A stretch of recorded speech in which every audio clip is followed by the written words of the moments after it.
Jai Hind everyone, welcome you all to Force Defense Academy. Recently we have seen that the Indian currency has been depreciating as compared to the dollar.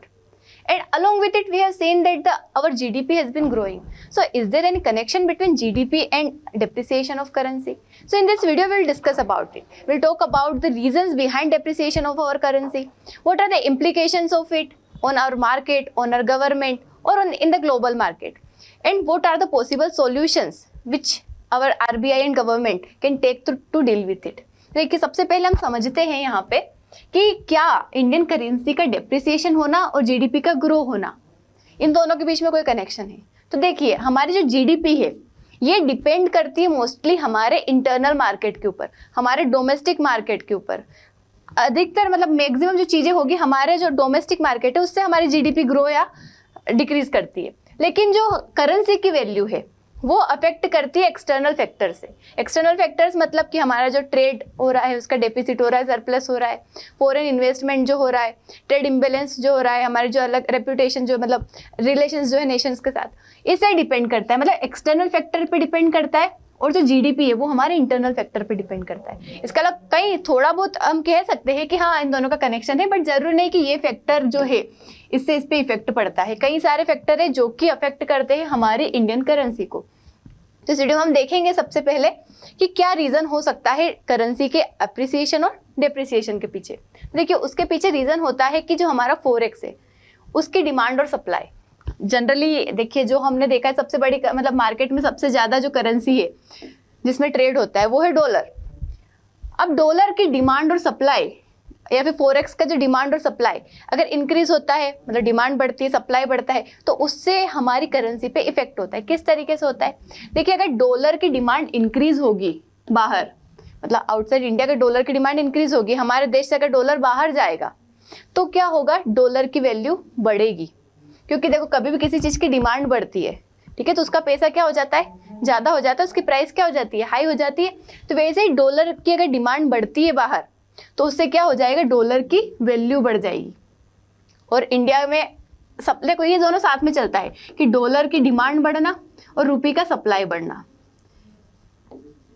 अभी कैसे चलता है वो भी हम देखेंगे यहाँ पे कि इसका क्या कनेक्शन है। लेकिन इससे क्या होगा कि रुपये डिप्रिशिएट होगा और डॉलर जो है अप्रिशिएट होगा। और देखिए हम इसको ऐसा भी कह सकते हैं कि कुछ फैक्टर्स जो है INR मतलब हमारे रुपये की डिमांड को बढ़ाते हैं। क्या कौन से फैक्टर बढ़ा सकते हैं? जैसे एक्सपोर्ट हो गया, फॉरेन इन्वेस्टमेंट हो गया, रेमिटेंसेस हो गया, जो हमारे देश में पैसा ला रहे, मतलब हमारे अगर रुपये की वैल्यू बढ़ती है इससे। वही फैक्टर्स जो कि हमारी डिक्रीज करते हैं INR की वैल्यू के, वो कौन से है?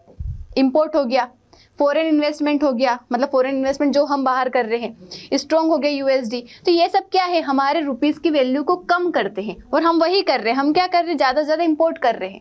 हमारा ट्रेड डेफिसिट है नेशंस के साथ। फॉरेन इन्वेस्टमेंट क्या हो रहा है? बाहर जा रहा है। अभी ये भी रीज़न, अभी हम रीज़न देखेंगे यहाँ पे कि क्या रीज़न है इसके पीछे। उसके पहले हम समझते, देखिए अगर हम यहाँ पे डॉलर की बात करें तो क्या होता है कि जो फेडरल बैंक जो जैसे हमारे देश में RBI है, वैसे USA की कौन सी फेडरल बैंक है, तो वो क्या करती है? जनरली इंटरेस्ट रेट को कम रखती है, ठीक है, इंटरेस्ट रेट उसका कम रहता है। अब इंटरेस्ट रेट कम है तो फॉरेन के जो इन्वेस्टर्स है जैसे कि USA के फॉर एग्जांपल इन्वेस्टर्स है, वो देखते हैं कि इंडिया में हम क्या कर देते हैं? डॉलर को इन्वेस्ट कर देते। हम क्या कर देते? डॉलर को इन्वेस्ट कर देते, मतलब डॉलर उन्होंने कहाँ डाल दिया? इंडिया में। दूसरा पेन ले लेते हैं। देखिए इंडिया में क्या आ गया? यहाँ से डॉलर आ गया। फॉर एग्जाम्पल हम $2 की मान सोच लेते हैं कि $2 इन्होंने इंडिया में इन्वेस्ट किए, $2 इंडिया में इन्वेस्ट किए, इसके बदले इन्होंने जो भी रुपये होगा वो यहाँ से ले लिया था, ठीक है, इन्वेस्ट करा और रुपये ले लिया यहाँ पे, ठीक है।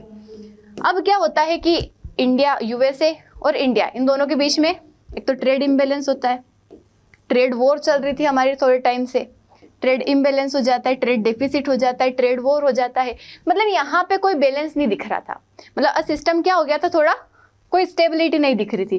तभी जो इन्वेस्टर्स थे इन्होंने सोचा कि ये देश तो स्टेबल है ही नहीं, अब हम यहाँ पे जो हमने इन्वेस्ट कर रखा है उनको डर लगता है कि आने वाले टाइम पे हमारे साथ कुछ गलत ना हो जाए, मतलब हमारा पैसा यहाँ पे सेफ नहीं है इस देश नेशन में। तो ट्रेड इम्बेलेंस, इनस्टेबिलिटी को देख के या क्या करते हैं कोशिश कि हम यहाँ सब क्या करते, डॉलर जो हमने दिया था इंडिया में इसको हम निकाल लेते। अब देखिए इसके साथ ही USA और क्या कर देता है कि उसका जो इंटरेस्ट रेट कम था उसको भी इंक्रीज कर देता है, ये भी हो जाता है ऐसा। कि इंटरेस्ट रेट बढ़ा देगा। तो अब इन्होंने सोचा कि हमारे यहाँ तो इंटरेस्ट रेट मिल रहा है हमें, अब यहाँ का जो पैसा इन्होंने हमारे देश में इन्वेस्ट कर रखा था, लोग क्या करेंगे, उनके देश में लेके जाएंगे, उनकी बैंक में डाल देंगे। तो इसका मतलब क्या हो रहा है, हमारे यहाँ से जो इन्वेस्टमेंट था डॉलर का, वो क्या हो रहा है, आउटफ्लो हो रहा है, बाहर जा रहा है। मतलब फॉरेन इन्वेस्टर्स क्या कर रहे हैं, उनके पैसे को बाहर निकाल रहे वापस, मतलब डॉलर की डिमांड बाहर बढ़ा रहे। और हमारे यहाँ से डॉलर क्या हो रहा है, कम हो रहा है। हमारे यहाँ से डॉलर कम हो रहा है, रुपये की सप्लाई क्या हो रही है, ज़्यादा हो रही है, क्योंकि डॉलर यहाँ पे रुपये देंगे, वो डॉलर लेके चले जाएंगे। तो रुपये की सप्लाई इंक्रीज हो रही है और बाहर डॉलर की डिमांड इंक्रीज हो रही है। तो इससे क्या होगा, रुपये डिप्रिशिएट हो जाएगा और डॉलर एप्रिशिएट हो जाएगा। ठीक है, मतलब इस तरीके से एक ही चलता है सिस्टम। इसके अलावा भी और हम रीजन देखते हैं। देखिए, पहला क्या है हमारा, ट्रेड डेफिसिट। हम क्या करते हैं, बाहर से ज़्यादा खरीदते। ट्रेड डेफिसिट मतलब कि our imports are more than are exports. हम दूसरे नेशन से ज़्यादा चीज़ें खरीदते हैं। और मार्केट में कौन सी करेंसी सबसे ज़्यादा प्रिवेल करती है, डॉलर। तो देखो, आप बाहर से अगर कोई चीज़ खरीद रहे हो, इसका मतलब बाहर डॉलर दे रहे हो, डॉलर ज़्यादा आप दे रहे हो, न कि ले रहे हो। बाहर डॉलर जा रहा है, डॉलर बाहर जा रहा है, मतलब हमारे देश से डॉलर कम हो रहा है, बाहर डॉलर की डिमांड बढ़ रही है। इसका मतलब हमारी रुपये क्या हो रहा है, डिप्रिशिएट हो रहा है। मतलब buying more from abroad then selling more US dollar needed होगा बाहर, मतलब यूएस डॉलर की डिमांड बाहर ज़्यादा बढ़ेगी और हमारे रुपये की डिमांड कम हो जाएगी। देखो, हाई ऑयल प्राइसेस, उसके बाद प्राइसेस ऑयल। देखो, ऑयल अगर हम खरीदते भी है, ऑयल हम परचेस खरीदते किस डॉलर, मतलब किस करेंसी में है, डॉलर में खरीदते हैं। तो ऑयल की प्राइसेस क्या हो रहा है, इंडिया इंपोर्ट कर रहा है मोस्ट ऑयल, और पे काय में कर रहा है, डॉलर में पे कर रहा है। तो आईएनआर क्या हो रहा है, इसकी वजह से वीकन हो रहा है, क्योंकि जितना हम ऑयल खरीदेंगे इतना हम डॉलर देंगे, और इतना हम डॉलर देंगे तो डॉलर की वैल्यू बढ़ेगी। ग्लोबल डॉलर स्ट्रेंथ, उसके साथ ही ग्लोबली अगर हम देखिए तो यूएस डॉलर बढ़ रहा है, वो भी एक रीज़न है कि आईएनआर फॉल्स हो रहा है, मतलब हमारा इंडियन नेशनल जो रुपी है वो फॉल हो रहा है। उसके बाद फॉरेन इन्वेस्टमेंट, अभी हमने देखा किस तरीके से इन्वेस्टर्स बाहर ले जा रहे हैं उनके पैसे को। तो इन्वेस्टर्स विड्रॉ मनी, तो उसकी वजह से आईएनआर की डिमांड क्या हो रही है, कम हो रही है। मतलब हमारे देश में सप्लाई बढ़ा रहे हैं, वो आईएनआर का पैसा दे के जा रहे हैं हमारे देश में। रुपये अगर हमारे देश में बढ़ रहा है, हमारे देश में इन्फ्लेशन भी बढ़ेगा, साथ में कई सारी चीज़ें एसोसिएटेड है उससे, वो हम देखेंगे कि उससे उसका इम्पैक्ट क्या हो रहा है। तो बाहर लेके जा रहे, मतलब बाहर डिमांड बढ़ा रहे, इसका मतलब कि डॉलर की वैल्यू बढ़ रही है। इन्फ्लेशन और इंटरेस्ट रेट, देखो हमारे यहाँ का डोमेस्टिक इन्फ्लेशन ज़्यादा है क्योंकि इंटरेस्ट रेट कम है, लो इंटरेस्ट रेट है, इसी वजह से लेस इन्वेस्टमेंट हो रहा है हमारे देश में। तो ये कुछ रीज़न है जिसकी वजह से क्या हो रहा है, रुपये डिप्रिशिएट कर रहा है और डॉलर की वैल्यू बढ़ रही है। अब देखिए, अगर हम इसका इम्पेक्ट देखें, तो अगर हम डोमेस्टिक मार्केट पे देखें, सबसे पहले डोमेस्टिकली क्या होगा। अब देखिए, आपको कोई भी प्रोडक्ट आप जो खरीद रहे थे उसकी प्राइसेस बढ़ जाएगी, मतलब इन्फ्लेशन बढ़ जाएगा। यहाँ पे कैसे बढ़ जाएगा वो हम समझते।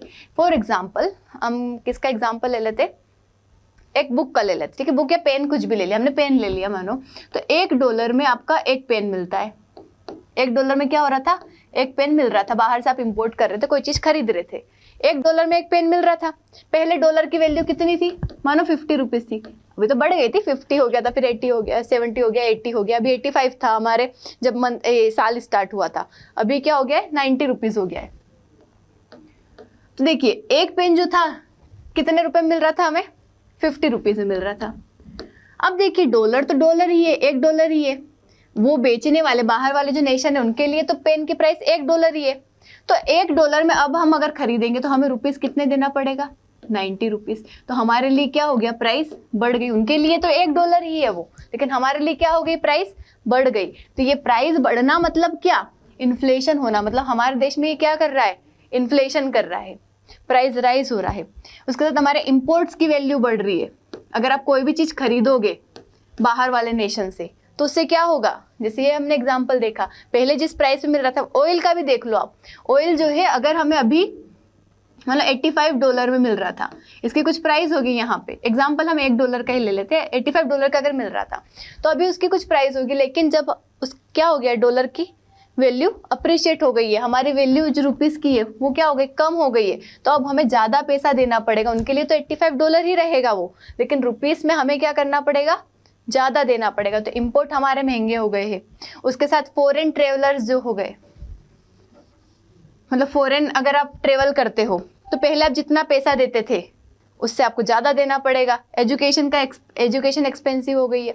जैसे मानो आप यहाँ से जा रहे हो, आप 180 रुपये लेके जा रहे हो, ठीक है ना। अब पहले क्या होता था कि अगर आपको $2 किसी चीज़ की वैल्यू है, $2 किसी चीज़ की वैल्यू है, तो आप यहाँ से 100 रुपीज़ लेके गए तो आप वो चीज़ खरीद लेते थे।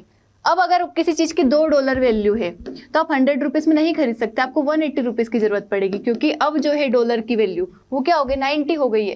तो अब आपको ज़्यादा रुपए लेके जाना पड़ेगा। मतलब बाहर का खर्चा क्या हो गया, ज़्यादा हो गया, फॉरेन ट्रेवल महंगा हो गया, एजुकेशन एक्सपेंसिव हो गई। मतलब बाहर जितनी भी चीज़ें आप यूज़ करते थे फॉरेन मार्केट में, वो सब क्या हो गई, अब कॉस्टली हो गई हमारे लिए, क्योंकि हमारी रुपये की वैल्यू कम हो गई। हमारे देश में तो रुपये ही चलता है सब जगह। आप अगर बाहर जाओगे तो उससे पहले कन्वर्ट करवाओगे रुपये को डॉलर में, तो वहाँ कन्वर्ट करवाने के लिए आपको ज़्यादा देना पड़ेगा। पहले जो 100 में काम हो जाता था, अब 180 में होगा।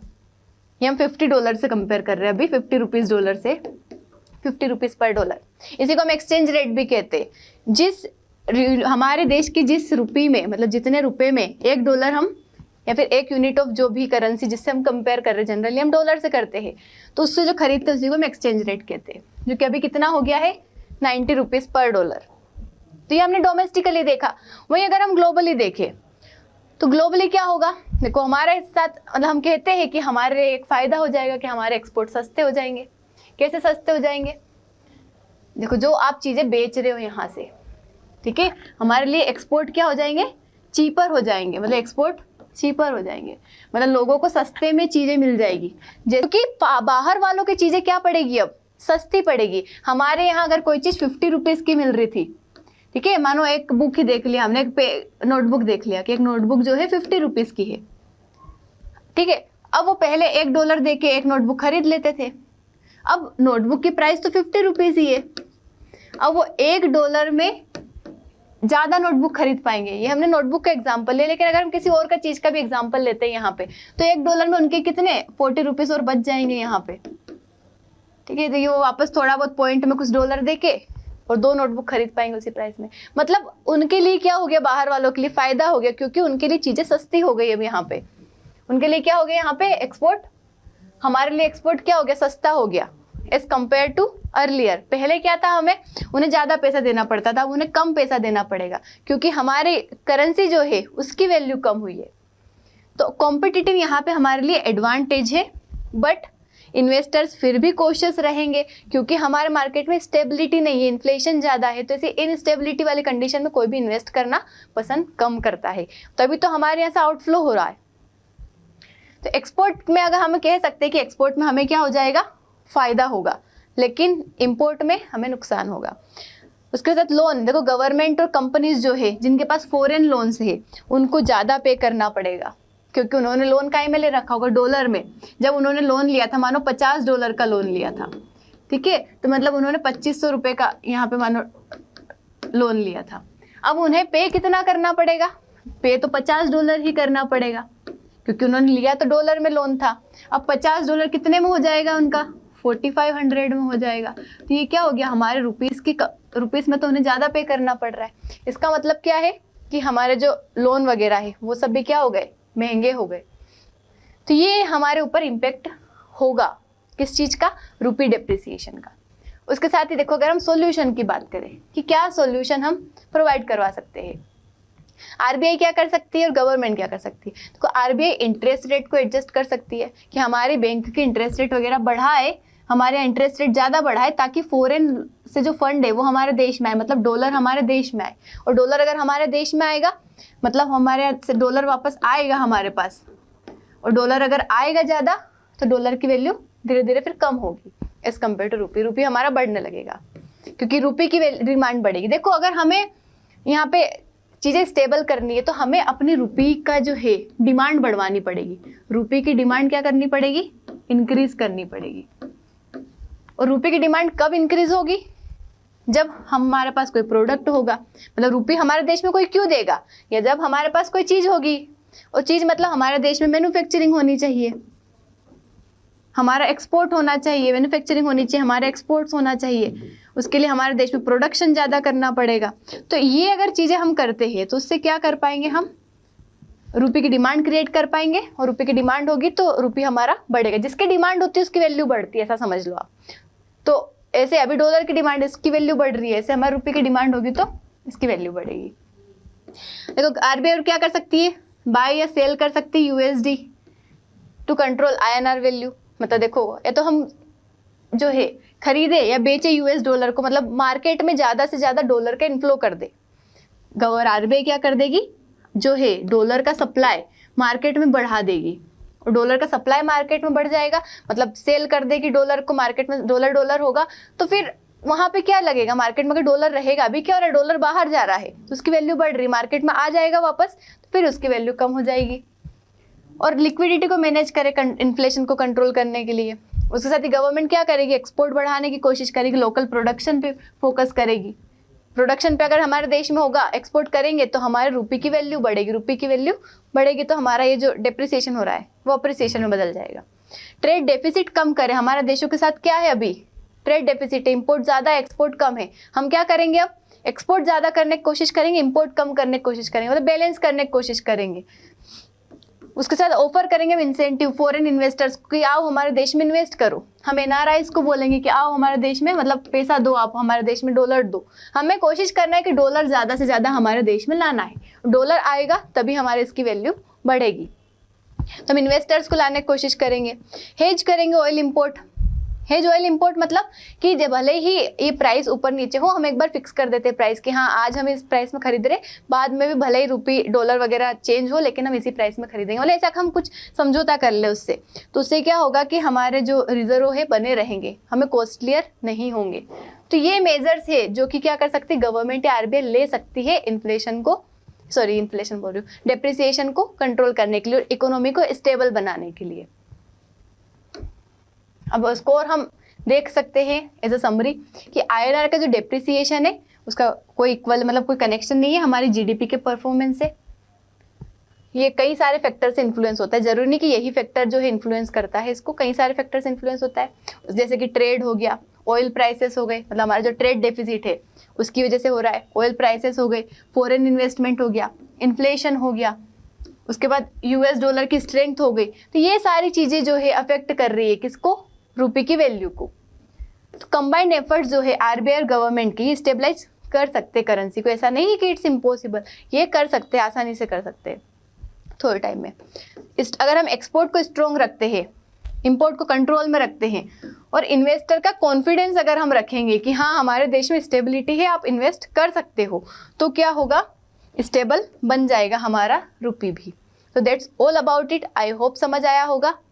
और देखिए अभी जो है मतलब ये फ्लक्चुएशन अभी तक का सबसे मतलब कहा जाता है कि सबसे ज़्यादा अगर हुआ है वैल्यू हमारा डेप्रिशिएट, अगर हमारे रुपये जो है डेप्रिशिएट हुआ है सबसे ज़्यादा हुआ है अभी तक जितने भी हुए थे उससे सबसे ज़्यादा माना जा रहा है। क्योंकि पहले 50 था, थोड़े टाइम की बात पहले की बात करें, 1-2 साल पहले 50, 60, 70 ऐसे करते करते अभी स्टार्टिंग में 85 था, अब वो 90 हो गया। तो इस बार काफ़ी ज़्यादा माना जा रहा है इसे। That's all about it. Thank you so much. जय हिंद।